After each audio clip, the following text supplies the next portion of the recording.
కాంట్రవర్సీలకు care of కా కాణిపాకం ఆలయం. గణనాథుని టెంపుల్లో మరో వివాదం. కాణిపాకం ఆలయంలో అధికార యంత్రాంగం ఉభయదారుల మధ్య వార్ తారాస్థాయికి చేరింది. ఆలయ ఈవో పాలక మండలి చైర్మన్ తీరును వ్యతిరేకిస్తూ ఉభయదారులు ఆందోళనకు దిగడం చర్చనీయాంశమవుతోంది. అటు ఉభయదారుల ఆరోపణలకు కౌంటర్ ఇచ్చారు ఆలయ ఈవో చైర్మన్. ఇంతకీ ఎవరి ఉభయదారులు?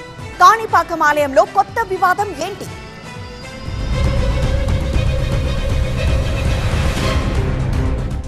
విఘ్నాలకు అధిపతి అయిన కాణిపాకం బొజ్జగణపయ్య ఆలయంలో మరో వివాదం తెరమీదకు వచ్చింది. ఆలయంలో జరుగుతున్న కార్యక్రమాలు, వ్యవహారాలపై ఆలయ ఈవో పాలక మండలి చైర్మన్ తీరును వ్యతిరేకిస్తూ ఆందోళనకు దిగారు ఉభయదారులు. దాంతో కాణిపాకం ఆలయం మరోసారి వార్తల్లోకెక్కింది. వాస్తవానికి ధూపదీప నైవేద్యాలకు నోచుకొని సమయంలో కాణిపాకం ఆలయాన్ని కాపాడి స్వయంభూ వరసిద్ధి వినాయకుడి ఆలయ జీర్ణోద్ధరణకు కృషి చేసిన వారు ఆ చుట్టుపక్కల 14 గ్రామాల ప్రజలు. ఈ 14 గ్రామాల ప్రజలను ఉభయదారులుగా పిలుస్తారు.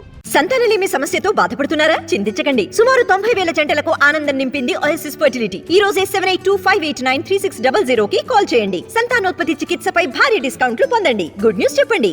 ఎందుకంటే కాణిపాకం ఆలయ అభివృద్ధికి సహకరించి ఎవరికి వారు గణనాథుడికి వందలాది ఎకరాలు సమర్పించారు. అయితే కొంతకాలంగా ఆలయ వ్యవహారాల్లో ఉభయదారుల ప్రాధాన్యత తగ్గుతుందన్న వాదన ఇప్పుడు బలంగా వినిపిస్తోంది. ముఖ్యంగా ఆలయ ఈవో వెంకటేష్ పాలక మండలి చైర్మన్ గా మోహన్ రెడ్డి బాధ్యతలు చేపట్టాక వారికి కనీస గౌరవం ఇవ్వడం లేదని వాపోతున్నారు ఉభయదారులు.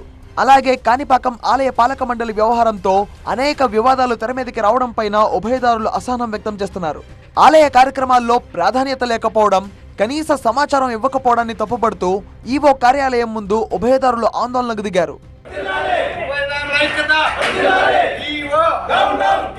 కాణిపాకం ఆలయ చరిత్ర, వైభవానికి సంబంధించిన గ్రంథాన్ని సీఎం జగన్ సమక్షంలో 4 రోజుల క్రితం ఆలయ పాలక మండలి చైర్మన్ మోహన్ రెడ్డి, ఈవో వెంకటేష్ ఆవిష్కరించారు.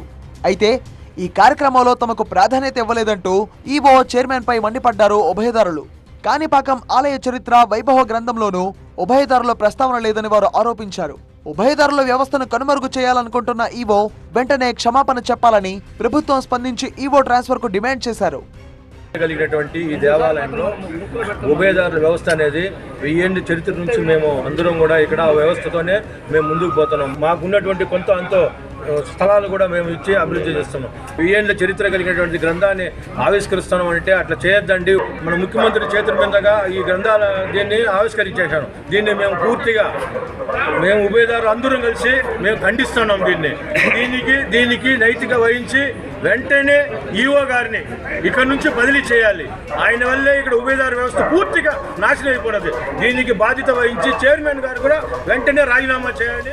ఇదిలా ఉంటే ఉభయదారుల ఆరోపణలు, వ్యవహారం ఆలయ ప్రతిష్టను దిగజార్చేలా ఉన్నాయని కౌంటర్ అటాక్ చేశారు కాణిపాకం ఆలయ ఈవో వెంకటేష్. కేవలం ఎలక్షన్ కోడ్ వస్తుందనే కారణంతోనే ఆలయ గ్రంథాన్ని సీఎం జగన్ తో త్వరగా ఆవిష్కరణ చేయించామన్నారు. సమస్యలు ఉంటే చెప్పుకోవాలి, కానీ ఆందోళన చేయడం కరెక్ట్ కాదన్నారు ఈవో వెంకటేష్.